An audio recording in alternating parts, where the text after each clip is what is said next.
Welcome to our podcast. I'm ambitious but lazy. I'm ambitious but lazy. It's a strange combination, right? Like a race car with no gas. A bird that dreams of flying but prefers to sit in the nest. Scrolling through its phone. I want a lot of things. I want success. I want to be great at what I do. I want to be the kind of person people admire. But the problem is, I also want to lie down. I want to watch one more episode. I want to take it easy. And that's where the conflict starts. There's this constant battle in my head. One side says, get up, do something, move, you're wasting time. The other side says, relax, life is long, you'll get to it.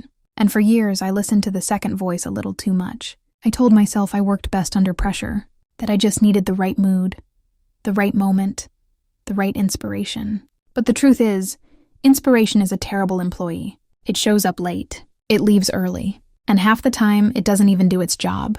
So I started looking at people who actually got things done. What were they doing differently? Were they just naturally hardworking? Did they wake up excited to work? Was I just wired wrong? And I realized it wasn't about motivation. It wasn't about feeling like working. It was about momentum. They didn't wait to feel ready. They just started, and once they started, they kept going. Even on days they didn't feel like it. Especially on those days. So I tried it. I forced myself to work for 5 minutes. Just 5. Because 5 minutes is nothing, right? It's less time than I spend deciding what to watch on Netflix. But something interesting happened. 5 minutes turned into 10. 10 turned into 20. And before I knew it, I was in the zone. And the funny thing is, I almost never regretted starting. I only ever regretted not starting sooner. That's when I realized my problem wasn't laziness. My problem was the way I thought about work. I saw it as something heavy, something I had to prepare for, something that needed perfect conditions. But in reality, action creates energy, not the other way around. I didn't need to feel motivated to start. I needed to start to feel motivated. And the more I did this, the more I noticed something else. Most of the time, my brain wasn't even resisting the work. It was resisting the thought of work. The idea of it seemed exhausting, but the work itself, never as bad as I imagined. It's like when you don't want to go to the gym, but once you're there, it's fine. Or when you dread making a phone call, but once you start talking, it's easy.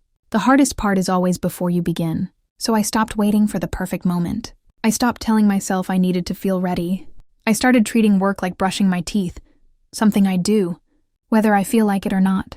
And the more I did this, the more natural it became. I didn't become less lazy overnight, but I did become better at ignoring the lazy part of me. And that's when things changed. Because when you start showing up consistently, even in small ways, the universe starts to pay attention. Opportunities find you. Skills grow. Things that once seemed impossible become second nature. And suddenly you realize, ambition and laziness don't have to cancel each other out. Ambition just has to win more often. And the thing is, laziness isn't always obvious. It doesn't always look like lying in bed all day doing nothing. Sometimes it looks like being busy, without actually making progress. Rearranging your workspace instead of working. Watching videos about success instead of taking steps toward it. Planning instead of executing. It's a sneaky kind of laziness because it feels productive. It tricks you into thinking you're moving forward when really, you're just running in place. And for a long time, I was stuck in that loop. I told myself I needed to prepare more, to gather more information, to wait for the perfect timing. But in reality, I was just avoiding the discomfort of starting. Because real work is messy. It's uncertain. It's full of trial and error. And that's uncomfortable. So instead of diving in, I hovered around the edges, convincing myself I was getting ready. But there's a fine line between preparation and procrastination. And if you're not careful, you can spend years getting ready without ever actually starting. That's when I had to get brutally honest with myself. Was I really too tired, or was I just addicted to comfort? Was I really waiting for the right moment? Or was I just afraid of failing? And the hardest question of all, if I kept living like this, would I ever become the person I wanted to be? And the answer was no. Because success doesn't come from waiting. It comes from doing, from showing up even when it's inconvenient, from pushing through resistance, even when it's uncomfortable. And the longer you avoid that truth, the harder it becomes to change. So I started small. I set deadlines not just for big things, but for tiny ones. I'll start in 5 minutes instead of, I'll start when I feel like it. I'll do this one task instead of, I'll finish everything today. And it worked.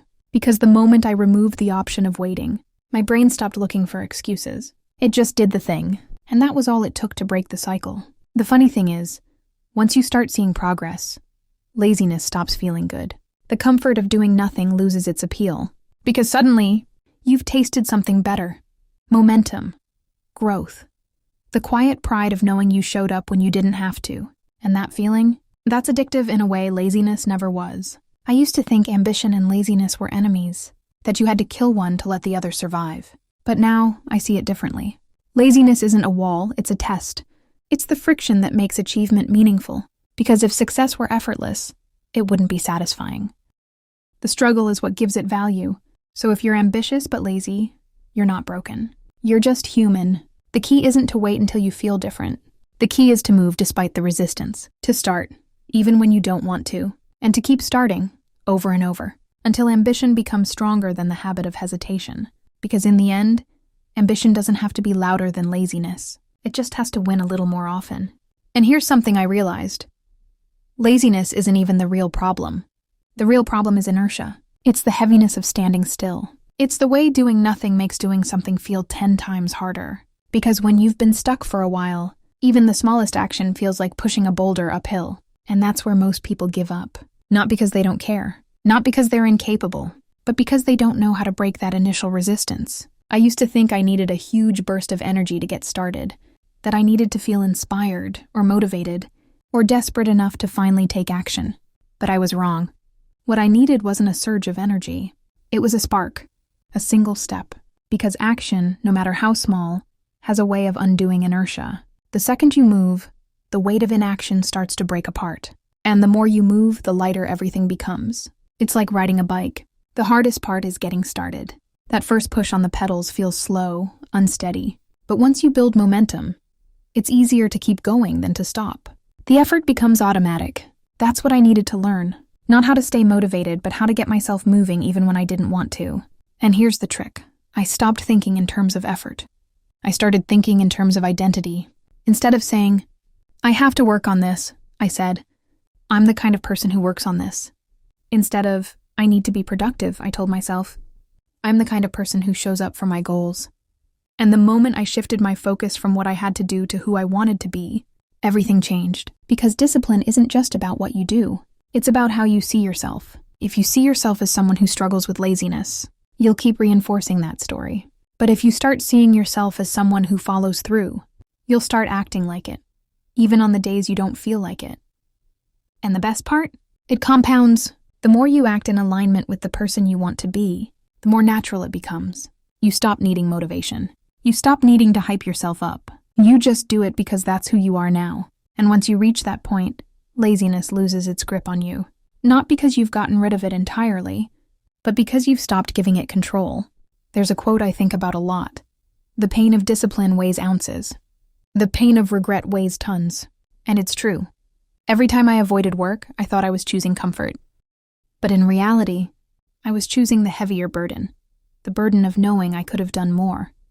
The burden of wondering where I'd be if I had just started sooner. And that's a weight I don't want to carry anymore. Because in the end, ambition isn't about wanting more. Everybody wants more. The real difference between people who get what they want and people who don't isn't desire. It's action. It's who's willing to move before they feel ready. Who's willing to start when it's inconvenient.